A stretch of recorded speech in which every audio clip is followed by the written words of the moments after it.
Bonsoir. En fait, quand je suis arrivé en France, je parlais le français zéro.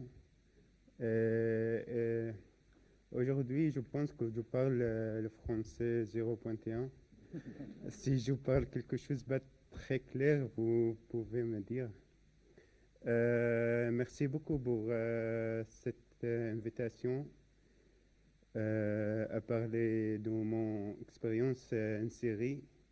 Et merci beaucoup aussi pour cette projection du film de Daraya. Je suis très heureux d'être parmi vous ce soir pour écouter votre avis et pour vos questions aussi.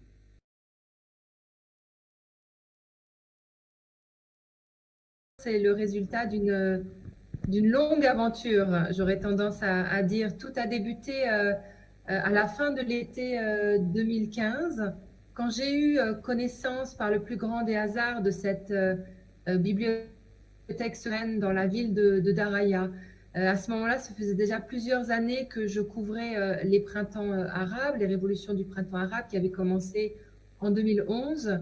J'ai souvent fait des séjours en Syrie et je me suis tournée sur l'Internet et je suis tombée sur une mine d'informations exceptionnelles grâce à ces jeunes citoyens journalistes comme Shadi et comme ses copains qui ont pris la relève sur place en Syrie et qui n'ont jamais cessé de filmer et de documenter la révolution et ensuite la guerre. Je suis tombée sur une photo de la bibliothèque sur une page Facebook. Et cette photo m'a aussitôt complètement happée, m'a hantée pendant des jours et des nuits. J'étais bouleversée à l'idée de voir des Syriens sous les bombes se réfugier dans les livres. Et c'est comme ça que j'ai pris contact avec l'administrateur de cette page Facebook, qui ensuite m'a gentiment mis en contact avec Ahmad, que vous voyez dans le documentaire, un des amis de Shadi, qui m'a permis de rencontrer, grâce à la fenêtre, à la lucarne de l'Internet, tous ces copains qui ont défilé derrière mon écran pour me raconter un petit peu cette aventure exceptionnelle de la bibliothèque de Daraya.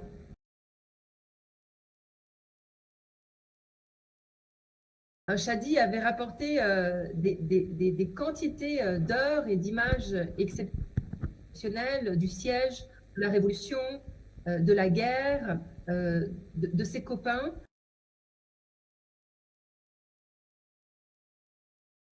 Ce sont différentes façons de raconter une histoire.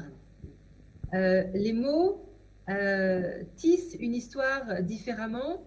Les images permettent de faire vivre à hauteur d'homme, en direct.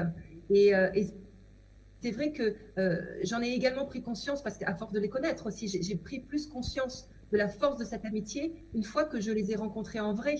Dans la mesure où, quand j'étais à Istanbul et qu'ils étaient à Daraya, des milliers de kilomètres de chez moi, je devais aussi faire fonctionner un peu mon imaginaire, c'est-à-dire essayer de les imaginer dans leur contexte, mais je ne pouvais pas avoir conscience pleinement de cette force de l'amitié qui a été fondamentale aussi pendant ces 4 ans de siège.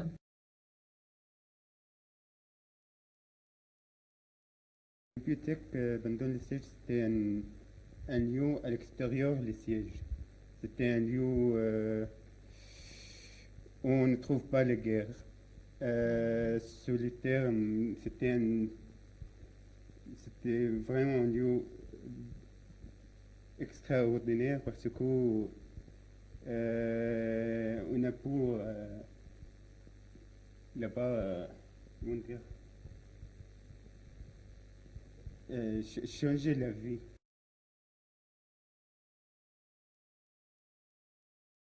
Il faut savoir que la plupart des protagonistes du film ne vivent plus en Syrie. Shadi et Ahmad sont maintenant en France. Djihad se trouve en Turquie, dans la Tep, qui est frontalière de la Syrie. Un des rares derniers jeunes de cette équipe qui est encore en Syrie, c'est Abou Malek, le jeune qui fait ces magnifiques fresques murales que vous voyez dans dans le film. Il vit maintenant dans la zone d'Idlib, qui se trouve au nord de la Syrie, qui reste encore sous le contrôle de l'opposition.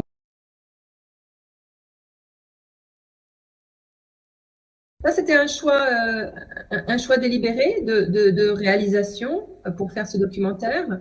Parmi les images rapportées par Shadi, il y avait beaucoup d'images aussi justement de bombardements générés par les hélicoptères, notamment les bombardements au baril d'explosifs. Il y avait beaucoup d'images aussi de jeunes combattants contre le régime de Bachar al-Assad.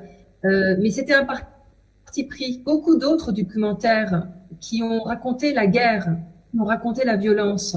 Et malheureusement, j'ai le sentiment que ces images de violence, à un moment donné, il y a eu une saturation.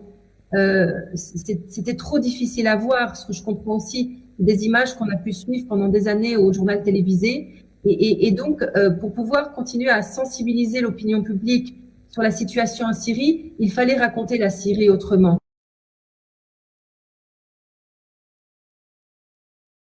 En fait, les femmes pendant les sièges, elles étaient les responsables de la gestion des écoles et l'hôpital aussi. Ils étaient aussi dans toutes les manifestations pendant les sièges et avant, pendant les révolutions. Mais dans le film, oui, c'était le film surtout pour l'histoire de les gens, pour moi et pour Ahmed et pour Jihad. Mais il y avait un grand rôle pour les femmes pendant les révolutions en Syrie. Dans les bibliothèques aussi, mais on a beaucoup d'images, mais on n'a pas utilisé parce que c'était l'histoire pour quelques personnes, c'était pas pour tout le monde.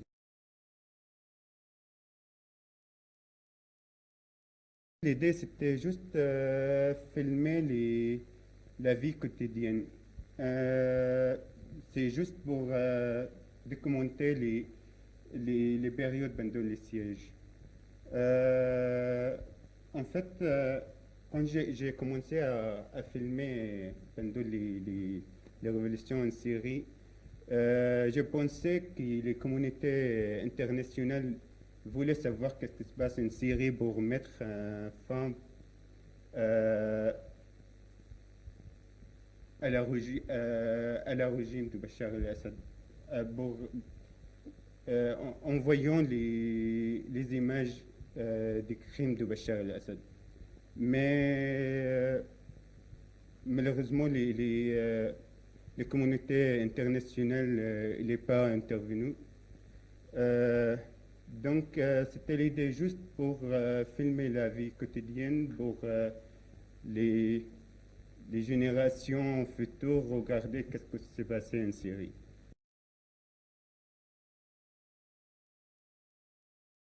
C'était pas un pari gagné d'avance quand j'ai voulu reconstituer comme je l'appelle, ce puzzle de Daraya. Euh, j'ai d'abord pris rendez-vous avec différents producteurs à Paris.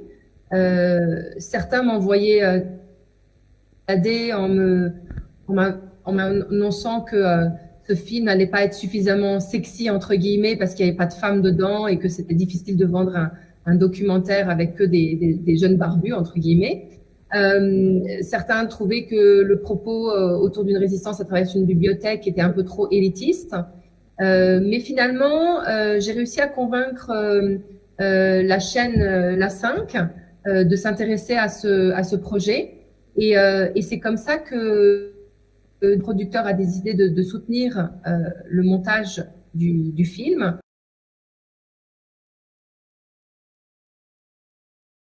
Dans les zones qui contrôlent par le régime de Bachar el-Assad, je pense non. Mais dans les zones libres, en Idlib, il y a plusieurs projets culturels comme les bibliothèques mobiles, il y a plusieurs choses aussi. Mais je ne sais pas, c'est dans les zones de Bachar el-Assad, je pense, non. Ajouter peut-être un peu de complément.